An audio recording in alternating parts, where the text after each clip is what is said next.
ছেলে মেয়ে যদি বড় হয় তখন মা বাবার অনেক চিন্তা অনেক টেনশন থাকে। আর যদি একটা ছেলে একটা মেয়ে হয় তাহলে তো আরও অনেক চিন্তা টেনশন থাকে। আসলে এখনকার সম্পর্কগুলো আর আগের মতো নেই। এখন ভাই বোনের ভিতরেও চলে এসেছে এক অন্যরকম সম্পর্ক। হ্যালো বন্ধুরা, তোমরা সবাই কেমন আছো? আশা করি তোমরা সবাই অনেক বেশি ভালো আছো। আজকে তোমাদের জন্য একটি দারুণ একটা গল্প নিয়ে হাজির হয়ে গেলাম, ভাই এবং বোনের তৃতীয় পর্ব। তোমাদের অনুরোধেই আজ তৃতীয় পর্ব নিয়ে হাজির হলাম। আমার নাম হচ্ছে শ্রাবণী। আমার বয়স প্রায় ৩৮ বছর। আমার এক ছেলে এবং এক মেয়ে, এবং আমার হাজবেন্ড মূলত একজন কৃষক।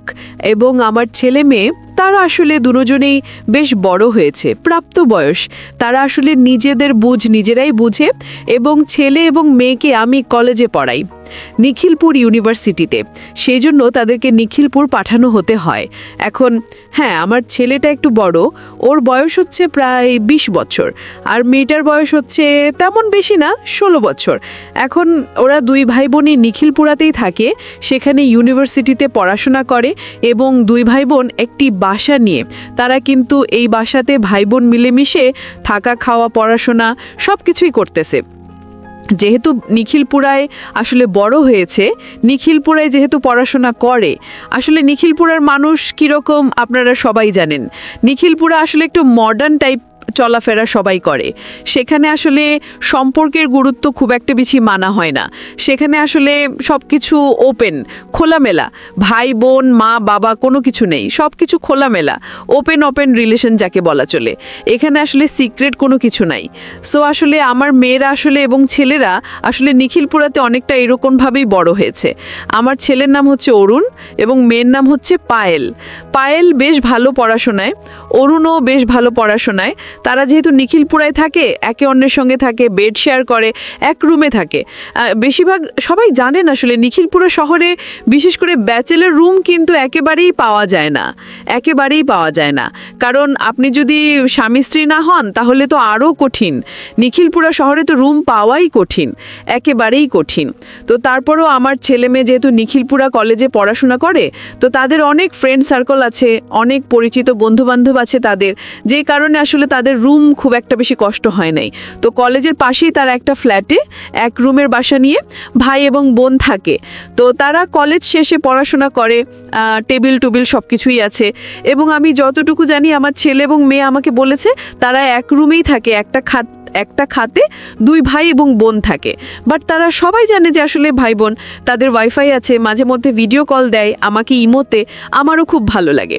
তো সামনে আসলে ঈদ, কুরবানির ঈদ, ঠিক আছে? আর এই ঈদেই আমার ছেলে এবং মেয়ে তারা আসবে। এখন আসলে তাদের জন্য আমি অনেক আয়োজন, অনেক আনন্দ করতেছি। যেহেতু কলেজ প্রায় ১ মাসের মতো তাদের বন্ধ দিবে, সেই কারণে আমি ভাবতেছি আসলে তাদের দুইজনের বিয়ের কথাবার্তাটাও আমি আসলে সেরে নিব। কারণ অনেক জায়গা খেতে পাত্রী দেখতে আসতেছে, অনেকে আমাকে কিন্তু ফোন দিচ্ছে। সো এই অবস্থায় আসলে আমি কি করতে পারি? এই জন্য আমি আসলে ওরা দুজনেই আসবে, এটা আমার জন্য অনেক আনন্দ। অরুণ এবং পায়েল তারা দুজনেই আসবে। তো হঠাৎ করে তারা আসলে নিখিলপুরা থেকে চলে আসলো। এবং আসার পরে তো আমাদের ঘর একদম আলোমেলো, হ্যাঁ, সব কিছু আসলে একদম খুশির বন্যা বয়ে গেছে। আমার আসলে শ্বশুর শাশুড়ি কেউ নেই সংসারে, আমি, আমার হাজব্যান্ড আর হচ্ছে আমার ছেলে এবং মেয়ে। তো আর আত্মীয় স্বজন আছে, তারা আসলে দূরে থাকে, আর এমনি কাছাকাছি কেউ নেই আত্মীয় স্বজন। তো তারা আসলো, দিনে আসলো, বিকালে আস্তে আস্তে বিকাল হয়ে গেছে। আমি পায়েল এবং অরুণকে বললাম, এই তোমরা দুজন একটা কাজ করো, ওয়াশরুম থেকে শাওয়ার নিয়ে আসো, গোসল করে তোমাদের জন্য আমি খাবার দিচ্ছি। অনেক দিন পর আজকে তোমাদের জন্য হাঁসের মাংস, গরুর মাংস, হ্যাঁ, সব খাবার রেডি করতেছি আমি। আর জানো, আমার কাছে সত্যি অনেক বেশি ভালো লাগতেছে যে তোমাদের জন্য এত মজার মজার খাবার আমি রান্না করতে পারবো। আরে আমি তো কখনো ভাবতেই পারি নাই, হ্যাঁ, তোমরা যে নিখিলপুরায় যাও, গেলে তো আর আসতেই চাও না, মাকে ভুলে যাও একেবারে, তাই না? তো অরুণ বলতেছে, আম্মু তোমার আদা খাবার খাই না, আজকে কতদিন হলো, আম্মু আজকে একটু ভালো করে জাল দিয়ে, একটু জুল দিয়ে বেশি করে একটু রান্না করবে, তো অপরদিকে পায়েল বলতেছে আম্মু আমার হাতে রান্না খেয়ে খেয়ে ভায়া তো একেবারেই বড় হয়ে গেছে, আজকে তুমি ভায়াকে একটু ভালো করে জাল ঝোল দিয়ে একটু ভালো করে রান্না করে খাইয়ে দাও। হ্যাঁ, তারপর দেখি কার খাবারটা সবচেয়ে বেশি মজা হয়। এই বলে দুজন গোসল করে চলে আসলো। আমরা সবাই ডাইনিংয়ে বসলাম। বসার পরে এই খাবার দাবার শেষ করলাম এবং অরুণ এবং পায়েল তারা দুজনই বলতেছে আজকে তো বেশ ভালো একটা খাবার হয়েছে। কতদিন পরে যে মায়ের হাতে এরকম একটা রান্না খেলাম, ইস বলতে পারবো না। আসলে নিখিলপুরা থাকি, পায়েলও ভালোভাবে রান্না বান্না করে না, আর আমিও একদমই খেতে পারি না, তারপরেও খেতে হয়। আমি ডাইনিং টেবিলে লক্ষ্য করলাম ওরা আসলে ভাই বোন একে অন্যকে হাত দিয়ে খামচি দিচ্ছে, চিমটি দিচ্ছে, একজনের নাক ধরতেছে, গাল ধরে টান দিচ্ছে আর কি, ফাজলামো করতেছে। আবার আরেকজনের দেখতেছি পা দিয়ে এই টেবিলের তলে ইশারা দিচ্ছে। আমি ওদের ভাবমূর্তি খুব একটা বেশি ভালো চোখে দেখলাম না। আবার মনে মনে ভাবলাম, যা, নিখিলপুরা শহরে থাকে, তার উপর আবার একই রুমে থাকে, হয়তো দুই ভাই বোন বান্ধবীর মতো চলাফেরা করে, এর চাইতে আর বেশি কি হবে। আর আমার ছেলে তো ও তো ভালো করেই জানে যে আসলে বোনের সম্পর্কটা কি, তাই না? তো আমি বললাম, কি রে, তোরা কি নিখিলপুর শহর থেকে কি এত দুষ্ট হয়ে গেছিস নাকি, যে একজনের শরীর আরেকজনে কামড়াচ্ছিস, চিমটাচ্ছিস, এগুলো কি করতেছিস? এগুলো পারে না। তারপর যখন রাত হলো, আমি অরুলের জন্য একটা আলাদা রুম ব্যবস্থা করলাম।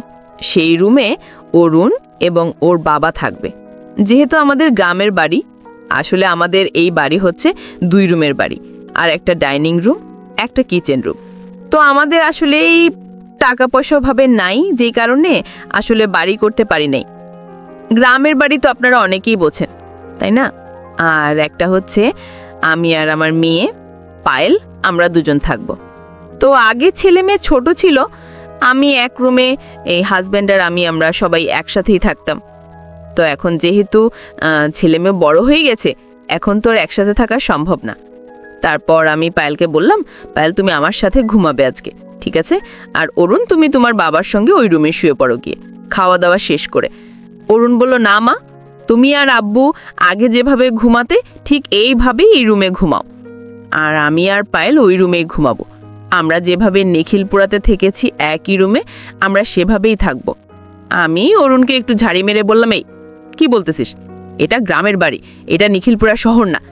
আর একজন মানুষ দেখলেই বা কি বলবে? হ্যাঁ, তোর বোন এখন অনেক বড় হয়ে গেছে, একই রুমে থাকা যাবে না। অপর দিকে দেখলাম রুম থেকে পায়েল বলতেছে, মা তুমি বাবার সঙ্গে থাকো, তো আমি আমার ভাইয়ের সঙ্গেই থাকবো। আর তাছাড়া আমরা তো ঢাকাতে একই রুমে থাকি, একসঙ্গেই থাকি, আমরা কাপড় চোপড় সবকিছুই চেঞ্জ করি সামনাসামনি, আমাদের অভ্যাস হয়ে গেছে। মা তুমি আমাদেরকে নিয়ে একদমই চিন্তা টেনশন কোনো কিছু করো না, আমরা আমাদের মতো করে সুন্দরভাবে থাকতে পারবো। তুমি বরং বাবাকে সময় দাও, আমাদের কথা তোমার চিন্তা করতে হবে না। পায়েলের মুখে এরকম কথা শুনে আমি রীতিমতন একটু অবাকি হয়ে পড়েছিলাম। তারপর বললাম, ঠিক আছে, তোরা দুজন যখন মেনে নিয়েছিস একসঙ্গে থাকবি, আচ্ছা থাক, তবে সাবধানে, ঠিক আছে? কেন, গ্রামের মানুষ কিন্তু ভালো না, অনেকেই অনেক ধরনের অনেক কিছু বলে, ঠিক আছে? তারপর এই কথা বলে আমি আসলে ঘুমিয়ে পড়লাম আমার রুমে গিয়ে। আমার হাজব্যান্ড আমাকে জিজ্ঞেস করতেছে, কি ব্যাপার, তুমি না বললে তুমি তোমার মেয়ের সঙ্গে থাকবে আর আমি আমার ছেলের সঙ্গে থাকবো? এখন তো দেখতেছি তোমার মন একেবারেই রোমান্টিক হয়ে পড়েছে, তুমি তাদেরকে একসঙ্গে দিয়ে তুমি বুঝি আমার কাছে চলে এলে, আমাকে ছাড়া বুঝি তোমার একদমই ভালো লাগে না? আমি আমার হাজব্যান্ডকে বললাম, আরে না, নিখিলপুরা শহর থেকে আসার পরে পায়েল আর অরুণের মধ্যে কেমন যেন একটা সম্পর্ক হয়ে পড়েছে। তারা আসলে একে অন্যকে ছাড়া থাকতেই পারে না। যখনই দেখি তারা একসঙ্গে খেলাধুলা করে, একসঙ্গে গেমস খেলে, একসঙ্গে খাওয়া দাওয়া করে, সারাক্ষণ খুনছুটি করে, একে অন্যের শরীর নিয়ে, মানে যাকে বলে একদম স্বামী স্ত্রীর মতো। ওরা যে আসলে ভাই বোন, আমার তো মনে হয় এই জিনিসটা ওরা ভুলেই গেছে। মানলাম নিখিলপুরা শহরে আসলে সম্পর্কের ভ্যালু বোঝে না, একসঙ্গে থাকতে হয়, তাই বলে এতটা কাছে চলে আসবে? আমার হাজব্যান্ড আমাকে বলল, আরে ওরা বাচ্চা মানুষ, ঠিক আছে, ওরা ওদের মতো থাকতে দাও, এত টেনশন করো না তো, তুমি বরং আমাকে সামলাও, হাসো। আজকে তোমাকে একটু সাইজ করে দেই, এই কথা বলার পর আমার হাজব্যান্ড আমাকে বেশ রোমান্টিকভাবে একটু আদর করে তারপর আমি ঘুমিয়ে পড়লাম। ঘুম থেকে উঠতে উঠতে আমার সকাল 7টা বেজে গেল। সকাল 7টা বাজে উঠেই আমি সর্বপ্রথম ওয়াশরুমে গিয়ে একটু ছাদে যাই, গিয়ে গাছে আগে একটু পানি দিই। গাছে পানি দিতেই দেখলাম আজকে গাছে এই গতকাল যে পায়েল আর অরুণের রুমে যে আসলে চাদরটা ছিল রুমে, সেই চাদরটা দেখতে পারলাম যে ছাদের ওপরে দেওয়া। কি ব্যাপার, এই চাদরটা তো কালকে আমি পায়েল আর অরুণের রুমে দিয়েছিলাম, এটা এখানে ছাদে আসলো কিভাবে? আমি রীতিমতন অবাক হয়ে পড়লাম।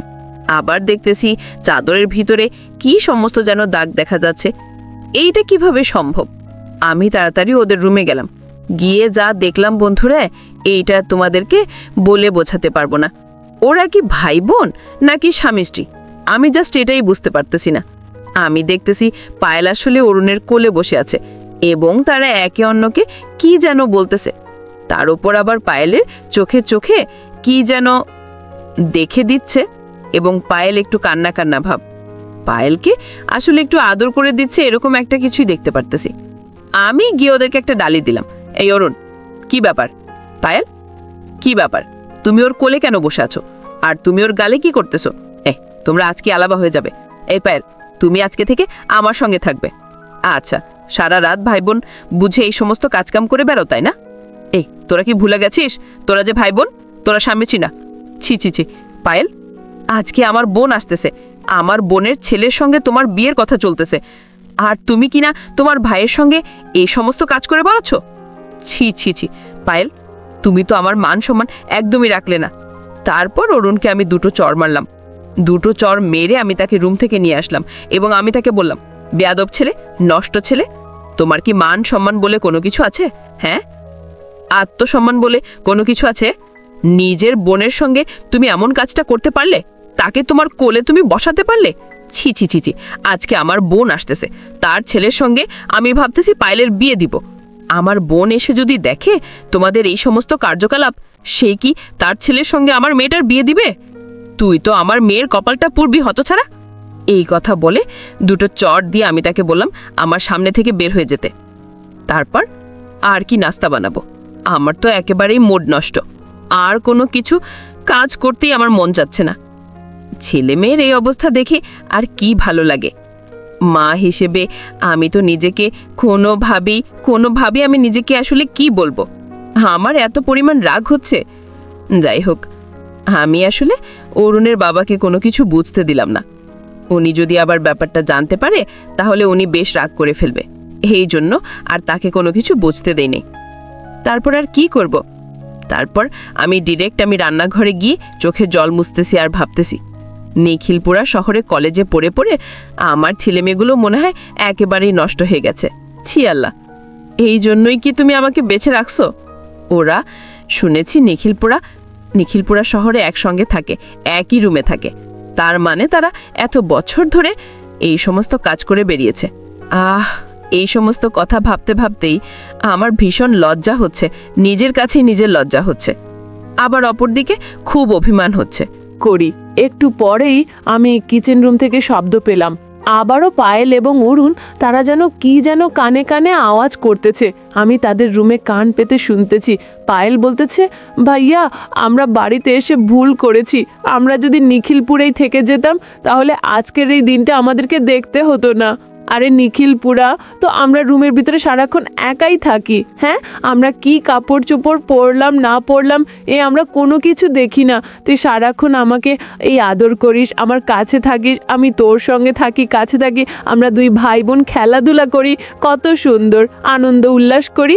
দেখ, বাড়িতে আসার পর থেকে মা আমাদেরকে আলাদা করতে চাইতেছে, আমাদেরকে একসঙ্গে দেখলেই বকাঝকা করতেছে। চল আমরা নিখিলপুরাতে চলে যাই, এইখানে আর থাকবো না। মেয়ে এবং ছেলের মুখে এই কথা শুনে আমি তো রীতিমতো আসমান থেকে পড়লাম। হায় আল্লাহ, আমার মেয়ে ছেলে এগুলো কি বলতেছে? নিখিলপুরা শহরে 4 দেওয়ালের ভেতরে রুমের ভিতরে তারা তাহলে এতদিন এই সমস্ত কাজ করে বেড়াত। আসলে তুমি আমার মান সম্মানটা রক্ষা করো আল্লাহ, রক্ষা করো। আমি নিজের কপালটা তাপড়াচ্ছি আর বলতেছি এগুলো আমি কি দেখতেছি। তার কিছুক্ষণ পর আমার মোবাইলে হঠাৎ করে ফোন আসলো আমার বড় বোন। হ্যাঁ, ওরা আসলে ঝিনাইগাতিতে থাকে, সেইখান থেকে ও আসবে আজকে আমাদের বাড়িতে শেরপুরে। এবং আমার মেয়ে পায়েলকে বেশ পছন্দ করে, ওর একটা ছেলে আছে, ছেলেটা বেশ ভালোই চাকরি করে, সরকারি চাকরি করে। তো আমার বোন বলতেছে আমার ছেলের জন্য বাহির থেকে আর মেয়ে নিয়ে আর কী করব, তোর মেয়েটা তো অনেক সুন্দর মিষ্টি, তোর মেয়েকে আমি বউ করে নিয়ে আসি। আমিও রাজি হয়ে গেলাম। আজকে আমার বোন আসতেছে, সে চলে আসবে আর আধা ঘন্টার ভিতরে। আমার বোন যদি এসে দেখে এই সমস্ত কিছু, আমি আমার বোনের কাছে কি জবাব দেব, কি বলবো? আমি নিজেই আর কোনো কিছু বুঝতে পারলাম না।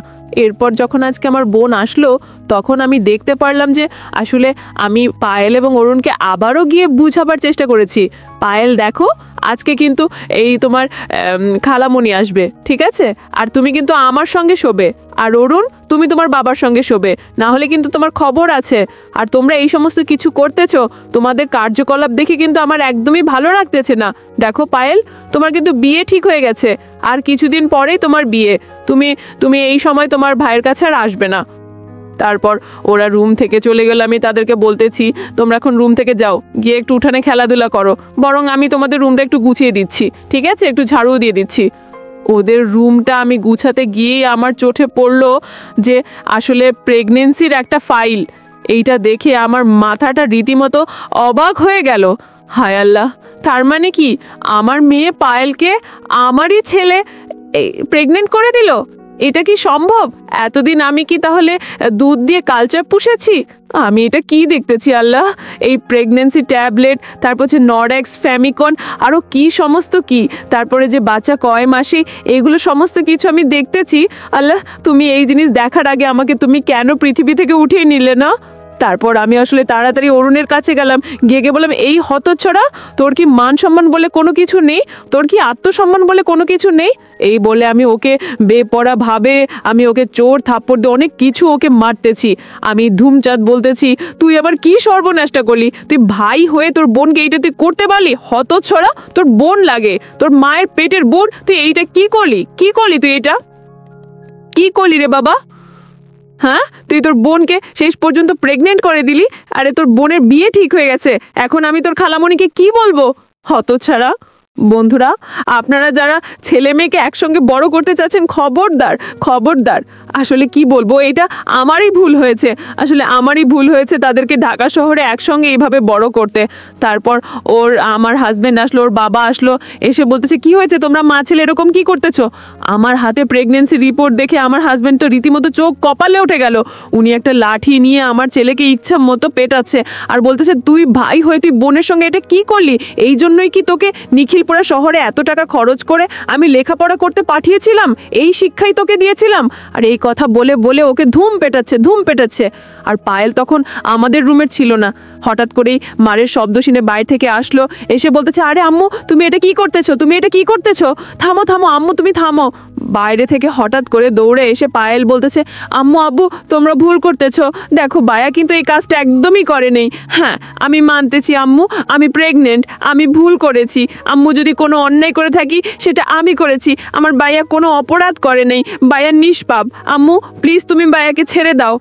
ওর মুখে এই কথা শুনে আমি বললাম কি, ও তোকে প্রেগনেন্ট করে হবে যে নিষ্পাপ না? এই কথা বলে ওর গালে আমি আরো একটা থাপ্পড় দিলাম। তারপর আমার মেয়ে পায়েল বলতেছে আম্মু তোমরা আসল কথাটা তো শুনবে, কি হয়েছে? দেখো আম্মু, ভাইয়ার এখানে কোনো দোষ নেই, ভাইয়া তো আরো আমাকে হেল্প করেছে, আমাকে নতুন জীবন দিয়েছে। আরে আজকে যে তোমাদের মেয়ে পায়েল এখানে তোমাদের সামনে দাঁড়িয়ে আছে, এটা শুধুমাত্র তোমার ছেলের জন্য, অরুণের জন্য, আমার ভাইয়ের জন্য। ভাইয়া যদি না হতো তাহলে আম্মু আমি কবেই মারা যেতাম। আমি আসলে আত্মহত্যা করতে চেয়েছিলাম, সেখান থেকে আমাকে ভাইয়া বাঁচিয়ে এনেছে। আম্মু প্লিজ তোমরা মায়াকে কোনো কিছু বলো না, তুমি ভাইয়াকে ছেড়ে দাও। মেয়ের মুখে এরকম কথা শুনে আমি তো রীতিমতো অনেকটা অবাকই হয়ে পড়লাম। তারপর পায়েলের মুখে সবকিছু শুনতে চাইলাম। কিরে মা, তোর কি এমন হয়েছিল? বা তুই প্রেগনেন্ট বা কেন হলি, বা কিভাবে হলি? তারপর ও বলল ও যে কলেজে পড়তো সেইখানে একটা ছেলে ওকে আসলে ভালোবাসার প্রবলন দেখায়, ওর সঙ্গে প্রেমের নাটক করে। খুব সুন্দর একটা ছেলে, ওরই কলেজের ফ্রেন্ড, ওর সঙ্গে প্রেমের অভিনয় করে, প্রেমের নাটক করে, ওকে বিয়ের প্রস্তাব দিয়েছিল। সেটা ছিল ওর নাটক। ও ওর সঙ্গে একটা রিলেশনে ছিল এবং রিলেশনের সময় ও বলেছিল, আচ্ছা পায়েল, আমি যে তোমাকে ভালোবাসি, হ্যাঁ তুমি আমার জন্য কি করতে পারবে? আমি তাকে বলেছিলাম আমি তোমার জন্য সব কিছু করতে পারবো। সে আমাকে আমার ভালোবাসার পরীক্ষা চাইলো। সে আমাকে বলে, তুমি যদি আমাকে ভালোবাসো তাহলে চলো আজকে আমরা রুম ডেট করব। আমি মা প্রথমে রাজি হয় নাই, তারপর জানো সে আমার সঙ্গে 2 দিন ধরে কোনো যোগাযোগ করে নাই। তারপর আমি তাকে বললাম, আমি যদি এই তোমার সঙ্গে রুম ডেট করতে পারি তুমি আমার জন্য কি করতে পারবে? সে আমাকে বলল, আমি তোমাকে বিয়ে করব, সুন্দর একটা জীবন দিব। আর তার কথা শুনে মনে হয়েছিল ও ছেলেটা খুবই ভালো, আমাকে ভালোবাসে। কিন্তু মা, ও আমার সঙ্গে প্রতিদিনই একটি আবাসিক হোটেলে আমার সঙ্গে রুম ডেট করতো। আসলে তখন ভাইয়া এই বিষয়টা একদমই জানতো না। ভাইয়ার কাছে আমি এই কথাটা গোপন রেখেছিলাম, ভাইয়াকে আমি কোনো কিছুই বলতাম না। আসলে আমি মাঝে মধ্যে কলেজ ফাঁকি দিয়ে ওর সঙ্গে আবাসিক হোটেলে যেতাম, সেখানে আমি রুম ডেট করতাম। আমার বয়ফ্রেন্ডের এই ওনার বন্ধুর বাঁচাতে আমি বেশ কয়েকবার যেতাম, ভাইয়ার চোখ ফাঁকি দিয়ে আমি অনেকবার যেতাম। ভাইয়া আসলে আমি তাকে কোনো কিছুই বলি নাই। আসলে এরকম করতে করতে মা, আমার বয়ফ্রেন্ড আমাকে আসলে প্রেগনেন্ট বানিয়ে দিয়েছিল। তারপর যখন আমি প্রেগনেন্ট হয়ে যাই, যখন আমার গর্ভে সন্তান আসে, ঠিক সেই সময় আসলে আমি আর ও আমাকে বিয়ে করতে চায় না। ও আমাকে নাকি ভালোবাসে না, ও আমার সঙ্গে প্রেমের নাটক করেছে। আসলে ও আমার ভালোবাসার জন্য আমাকে ভালোবাসে নাই, ও আমার দেহের জন্য, আমার রূপের জন্য আমাকে ভালোবেসেছিল। ও আমাকে কাছে পেতে চেয়েছিল এবং ওই শারীরিক চাহিদা মিটে যাওয়ার পরে ও আমাকে ছেড়ে দিয়ে চলে যায়। তারপর আমি আসলে বোনের দিক থেকে একেবারেই ভেঙে পড়ি, কারোর সঙ্গে কোনো কথা বলি না, কোনো কিছু বলি না। তখন ভাইয়া মাঝে মধ্যে আমার মন খারাপ দেখে আমার সঙ্গে ভাইয়া যোগাযোগ করতে চায়, আমার কিছু জানতে চায়। একদিন আমি ফ্যানের সঙ্গে আমার ওড়নাটাকে লুটকিয়ে আমি আসলে মরে যেতে চেয়েছিলাম। এই জীবন আমি আসলে রাখতে চাইছিলাম না, কারণ আমার গর্ভের সন্তান। কিন্তু আমার গর্ভের সন্তানের বাবাকে, তার পরিচয় কি, আমি আসলে কোনো কিছু জানি না। আমি এই সমাজের মানুষকে কিভাবে বোঝাবো বা তোমাদেরকে আমি কিভাবে মুখ দেখাবো, এত কিছু আমি বুঝতে না পেরে আমি মরে যেতে চেয়েছিলাম। সেখান থেকে ভাইয়া আমাকে নতুন একটা জীবন দিয়েছে, ভাইয়া আমাকে বাঁচিয়েছে এবং ভাইয়া আমাকে প্রোটেক্ট করতো। এবং মাঝে মধ্যে আমার মন খারাপ হলে ভাইয়া আমার কাছে এসে আমাকে মিষ্টি মিষ্টি গল্প শোনাতো, আমাকে হাসানোর চেষ্টা করতো। এবং ভাইয়া এই কথাটা জানার পর আসলে আমার খালার ছেলে এই তামিম ভাইয়া যে আমাকে পছন্দ করে সেটা ভাইয়া খুব ভালোভাবে জানে। এবং খালার সঙ্গে তখন ভাইয়া যোগাযোগ করে এবং খালাকে সব কিছু খুলে বলে। তখন খালা বলে, ঠিক আছে, আমি সব কিছু জেনেও তোকে আমি আমার বউ করতে রাজি। এখন আসলে খালা ব্যাপারটা সব কিছুই জানে।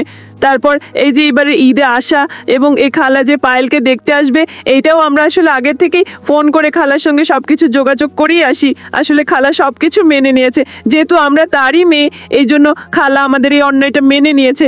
এখন তুমিই বলো, এখানে কি ভাইয়ার কোনো দোষ আছে বা ভাইয়ার কি কোনো আছে? ভাইয়া তো আসলে আমাকে নতুন একটা জীবন দিয়েছে। ভাইয়া যদি সেই সময় আমার পাশে না দাঁড়াতো, যদি সেই সময় আমার না থাকতো, আমরা এক রুমে ঠিকই থাকতাম।